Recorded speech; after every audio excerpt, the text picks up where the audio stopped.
Chapter 1. Before the Battle, the Dreams of Conquest and Legacy. In the years leading up to Gaugamela, Alexander's ambitions were fueled not only by his love for glory, but by a vision of unifying East and West under a single, enlightened rule. The Persian Empire, vast and ancient, represented the greatest challenge. Since his childhood, Alexander had been told by his mother, Olympias, that he was destined for greatness. As he conquered city after city in Asia Minor and marched deeper into Persia, he believed more strongly than ever that he was fulfilling a divine prophecy. For Darius, however, this was a fight for survival and legacy. Though he was born into the Persian royal family, he had ascended to the throne not through inheritance, but by being chosen after the previous king's death. He ruled over one of the world's oldest and wealthiest empires, yet his reign was shaken by Alexander's unexpected rise. Each of Alexander's victories was a personal insult and a threat to everything Darius held sacred. Defeat was unthinkable, for it would mean the end of Persia's dominance. And so, he called upon every satrap, rallied every soldier, and emptied the royal treasury to fund the campaign that would determine Persia's fate. Chapter 2. The Strategies and Preparation for War. Both leaders approached the coming clash with keen strategic minds, though their perspectives and resources shaped vastly different plans. Darius believed his advantage lay in sheer numbers and a strong, diversified army. He knew Alexander's forces were far smaller, so he ordered his generals to secure a battlefield favorable to the Persians. Wide, open plains that would allow his large army to maneuver and surround Alexander's compact phalanx. Alexander, however, was not intimidated by the Persians' numbers. Having studied under Aristotle, he was as much a student of philosophy as of war. He believed in applying logic and quick adaptability on the battlefield. Alexander knew that his only chance at victory lay in speed, agility, and breaking the Persian line by targeting their leader. To his mind, Darius was not just a king, he was the heart of the Persian army. If he could reach Darius and force him to retreat, the entire Persian force would crumble.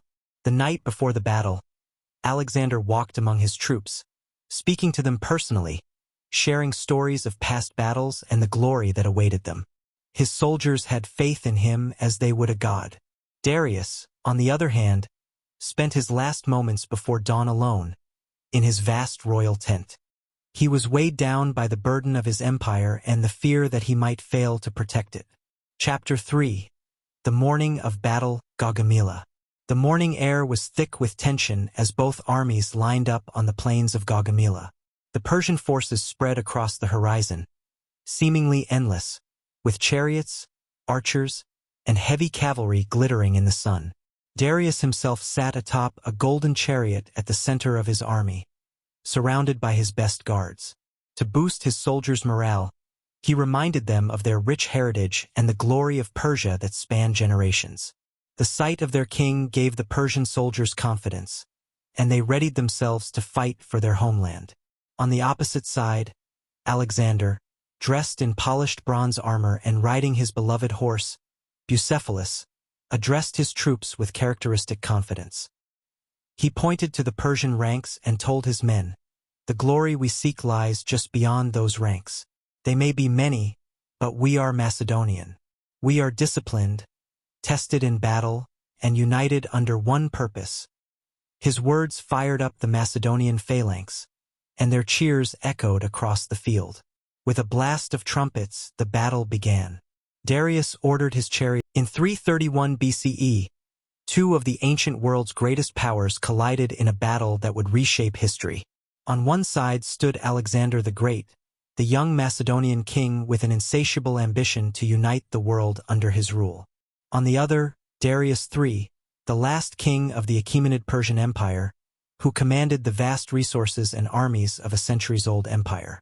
Their confrontation at the Battle of Gaugamela would become legendary, a clash of empires, ideologies, and personalities. The road to Gaugamela. For Alexander, Persia represented more than an enemy. It was a gateway to eternal glory. His father, King Philip II of Macedonia, had harbored dreams of conquering Persia, but it was Alexander who transformed those dreams into reality.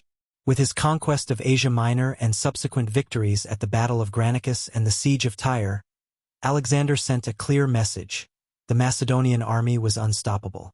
Each victory brought him closer to his ultimate goal: overthrowing Darius and seizing the throne of Persia. Darius, meanwhile, underestimated Alexander's growing threat. While Darius commanded an empire that stretched from Egypt to India, his court was riddled with intrigue and complacency. After losing the Battle of Issus, where he narrowly escaped Alexander's grasp, Darius realized the Macedonian king was no ordinary enemy. Gaugamela, an open plain near modern-day Iraq, was chosen for the final confrontation. Here, Darius hoped to use his numerical advantage and vast chariot and cavalry forces to crush Alexander's army once and for all. The preparations. Darius marshaled an enormous army, vastly outnumbering Alexander's forces. Historians estimate Darius may have commanded anywhere from 100,000 to possibly 250,000 soldiers, including elite Persian cavalry, Greek mercenaries, and war chariots equipped with scythe blades designed to slice through enemy formations. Confident in his numbers, Darius believed that Gaugamela's wide plains would allow his army to outflank and overwhelm the smaller Macedonian force. Alexander, however, was a master of strategy and psychology. Leading an army of roughly 47,000 men, he carefully prepared his troops for the coming battle. His soldiers had marched with him across Asia, fighting in countless skirmishes, sieges, and full-scale battles.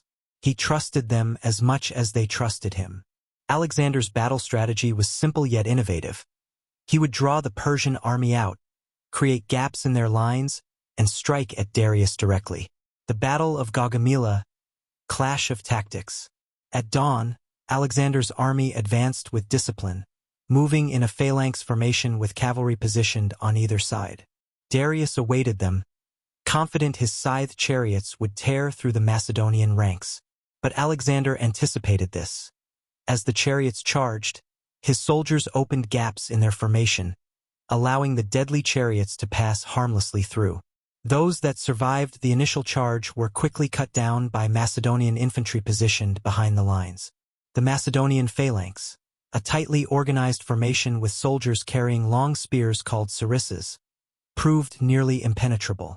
As Alexander directed the center to hold firm, he led a cavalry charge on the right flank, advancing in a diagonal line to create a gap in the Persian left. Meanwhile, Darius deployed his cavalry to attempt a flanking maneuver. But Alexander's general, Parmenion, led a strong defense on the left, holding off the Persian cavalry and preventing them from encircling the Macedonian army.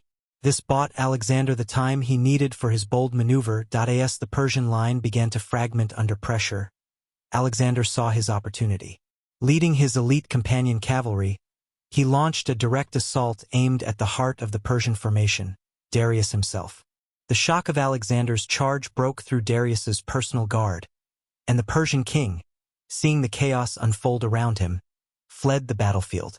With their leader gone, Persian morale collapsed, and the Macedonian forces overran them. Aftermath and consequences. The Battle of Gaugamela marked the end of Darius's reign and the beginning of Alexander's conquest of Persia. Darius escaped but was later killed by his own generals, ending the Achaemenid dynasty. Alexander pressed on, claiming the Persian capitals of Babylon, Susa, and Persepolis. He declared himself the king of Asia, realizing his vision of an empire that stretched across the known world. But the battle's legacy extended beyond territorial gains. Alexander's victory at Gaugamela was a demonstration of how superior tactics and leadership could overcome overwhelming odds. It solidified his reputation as one of history's greatest military leaders, and his vision of a unified world would inspire empires and leaders for centuries. For Darius, Gaugamela was a tragic end to a troubled reign. Though he possessed an empire that spanned continents, he failed to adapt to the new kind of warfare that Alexander embodied. His defeat symbolized the decline of the old Persian aristocracy and the rise of a new world order legacy of the clash. The clash between Alexander and Darius at Gaugamela was more than a battle. It was a turning point in history. Alexander's empire would eventually fragment after his death, but his vision of cultural fusion and conquest influenced future civilizations, from Rome to the Islamic empires. The battlefield at Gaugamela became legendary, not only as the site where Alexander achieved his greatest victory, but as a testament to his genius, audacity, and the enduring power of leadership. The battle marked the end of Persia's dominance and opened a new chapter of Hellenistic influence across the East, impacting philosophy, governance, and culture. In the end, Alexander versus Darius III wasn't just a clash of empires. It was a collision of worldviews, strategies, and destinies that would echo across. It's to charge, hoping to